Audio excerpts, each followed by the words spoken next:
रायपुर उत्तर विधानसभा के भाजपा प्रदेश कार्यकारिणी समिति सदस्य अरुण श्रीवास्तव ने विकास कार्य, राजनीतिक गतिविधियां और जनता के वोट की ताकत के बारे में पूरब टाइम्स को अपने विचार बताए।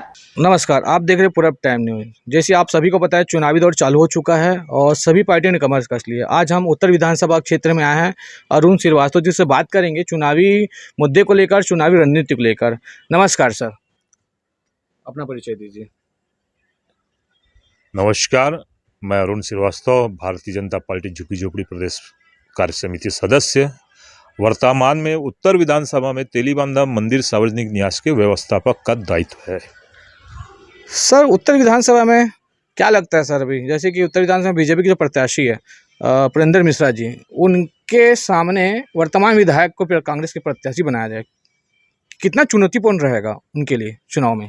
चुनाव तो हर चुनाव चुनौतीपूर्ण होता है।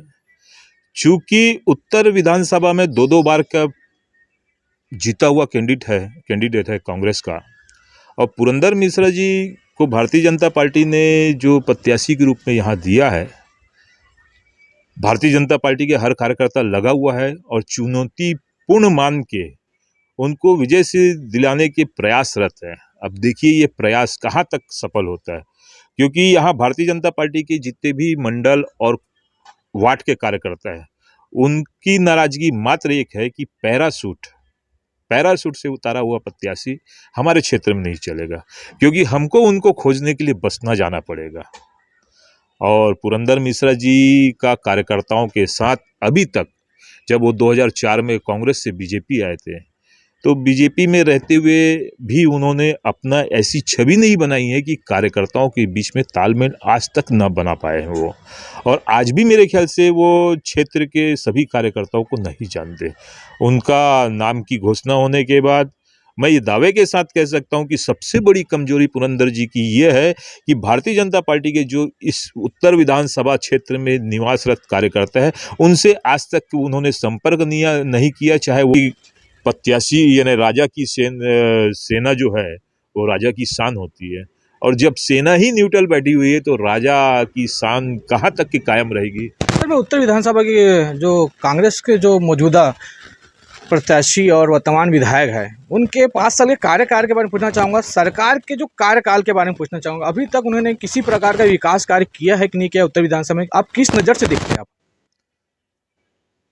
देखिए, ऐसा है, यहाँ के जो वर्तमान अभी विधायक जो कुलदीप जुनेजा जी हैं, जो अभी इस बार फिर प्रत्याशी बना है, विकास की बात किया जाए तो विकास बिल्कुल नहीं हुआ है। उत्तर विधानसभा क्षेत्र में आप घूम के देख लीजिए, अगर विकास के नाम से ढंढोरा पीटा गया है तो एक ही है कि या तो गरीब ठेले वाले लोगों को हटाया गया है कि आपको यहाँ चौपाटी का निर्माण करके दे देंगे, या आपको यहाँ शिफ्टिंग कर देंगे, मॉडल अपना स्मार्ट सिटी के तहत आपको ठेला उपलब्ध करा दिया जाएगा। और ये देखने के लिए मिला है कि 2 साल तक ठेला का उन्होंने उपयोग किया, ठेला दिलाया, उनसे पैसा लिया गरीबों से, उसके बाद 2 साल के बाद उनको वहाँ से भगा दिया गया। क्यों भगा दिया गया? क्योंकि स्मार्ट सिटी ने अपना स्वयं का होटल संचालित किया और गरीबों के पेट पे लात मारा, जिसका पूरा कारण, और ये बोल लिया जाए कि जो गरीबों के साथ खिलवाड़ किया, वो मात्र महापौर और यहाँ के क्षेत्रीय विधायक के ही दम पे और उन्हीं के सह पे ये सब किया जा रहा है।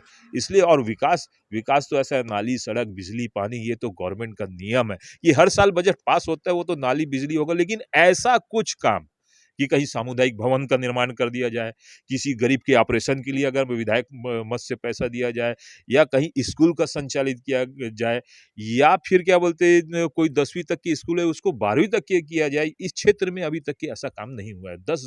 10 साल विधायक रहे हैं कुलदीप जुनेजा जी। मैं यही बोलूँगा कि जब उनको प्रत्याशी बनाया गया था तो कम से कम यहाँ के तेलीबांधा क्षेत्र की कम से कम 400 महिलाएं उनके पास गई थी और उनको हार से विजय तिलक भी लगाई, और एक ही बात बोली कि तेलीबांधा में एक मंदिर हुआ करता था, शिव जी का मंदिर, चित्रगुप्त मंदिर, संतोषी माता मंदिर, जो विकास योजना के तहत रोड से उसको हटा दिया गया, जिसका व्यवस्थापन आज दिनांक तक नहीं किया गया है। उनसे यही डिमांड रखी गई कि आप प्रत्याशी के रूप में आए हैं तो आप जीत जाएंगे तो उस मंदिर का निर्माण और वहां पर कराने में आप हमारा सहयोग करेंगे। पुरेंद्र मिश्रा जी एकदम साफ नट गए कि मैं इस दिशा में कुछ नहीं कर सकता।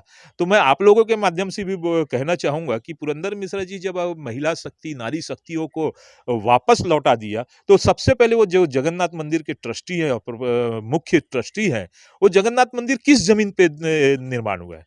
उस ज़मीन जो ट्रस्ट की है बताया जाता है, वो किस ट्रस्ट का है? क्या 2004 में उस ज़मीन यानी ज़मीन अलॉट किया जाता है जगन्नाथ मंदिर के लिए और 2010 में तेलीबांधा से ऐतिहासिक मंदिर उसी ट्रस्ट की ज़मीन में निर्मित थी, उसको हटाया जाता है। तो ये समझ से बाहर है, तो इसका खामियाना तो पुरंदर जी को झेलना ही पड़ेगा, क्योंकि वो महिला आज जो कट्टर बीजेपी की थी, बीजेपी समर्थक थी, रात दिन सोच उठना बैठना, ये ऐसा नहीं, रमेश बैस जी के साथ जुड़े हुए थे वो महिलाएं। क्या बोलते हैं, इस क्षेत्र में पहली बार रायपुर ग्रामीण से राजेश मनोज जी चुनाव जीते, उनका चुनाव प्रचार किए। श्रीचंद जी का चुनाव प्रचार किए उन्होंने। सच्चिदानंद उपासनी जी जब यहाँ प्रत्याशी थे, उनका चुनाव प्रचार किए। लेकिन दुख की बात ये है कि आज जो वर्तमान में जो प्रत्याशी है, वो इस मुद्दे से जो महिलाओं को निराशित करके भेजा, आज उसका खामियाना उनको भर आचार संहिता पे लगे हैं, सभी पार्टी ने नामांकन भी भर चुका है, तो रायपुर की जनता को हमारे चैनल के माध्यम से क्या बोलना चाहेंगे सर? चुनावी माहौल है। मैं यही बोलूँगा कि सारी जनता को कि अपने मत का उपयोग करना चाहिए। क्योंकि ये हमारी सोच है कि हम जब बदलेंगे, तो हमारा परिवार बदलेगा। जब परिवार बदलेगा, मोहल्ला बदलेगा, तो जिला और प्रदेश बदलेगा और देश बदलेगा। अकेला नरेंद्र मोदी आके नहीं बदल सकता।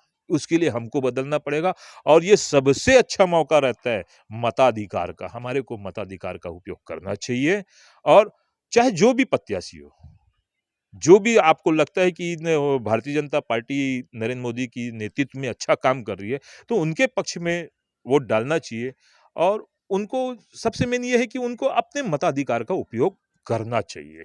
मैं जनता से आग्रह करूंगा कि 17 नवंबर को जो यहाँ मतदान है, उसमें अपना सब काम छोड़ के मताधिकार का उपयोग करें।